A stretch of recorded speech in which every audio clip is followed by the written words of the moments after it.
American people and, of course, never verified. Do you have plans to release those FISA applications, gang of 8 information, the 302s of Bruce Orr and others, and the 5 buckets that John Solomon and Sarah Carter, as they call them? I do. I have plans to declassify and release. I have plans to absolutely release. But I have some very talented people working for me, lawyers, and they really didn't want me to do it early on. Devin Nunes, by the way, and Meadows, and you look at Jim Jordan, and so many of the people they worked so hard. And a lot of people wanted me to do it a long time ago. I'm glad I didn't do it. We got a great result without having to do it, but we will. One of the reasons that my lawyers didn't want me to do it is they said, if I do it, they'll call it a form of obstruction. So they'll say, oh, you released these documents. So we would make all of this information transparent. You know, in politics, you always hear transparency.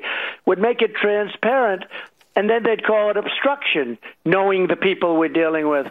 So, frankly, I thought it would be better if we held it to the end. No, but at the right time, we will be absolutely releasing. And I did the right thing by not doing it so far. But you understand, they would call it something that it wouldn't be. It's the only time you'd be transparent where they'd say bad things about transparency. Mr. President, due to testimony, thanks to Georgia Republican Collins, we now have testimony. One thing that shocked me a little bit last week was the testimony of Strzok and Page, where both of them suggesting that the fix was in on Hillary, and because every decision was being run through the AG's office. That means Loretta Lynch, who also met in a tarmac with Bill Clinton, which brings us to a higher level than maybe we once thought.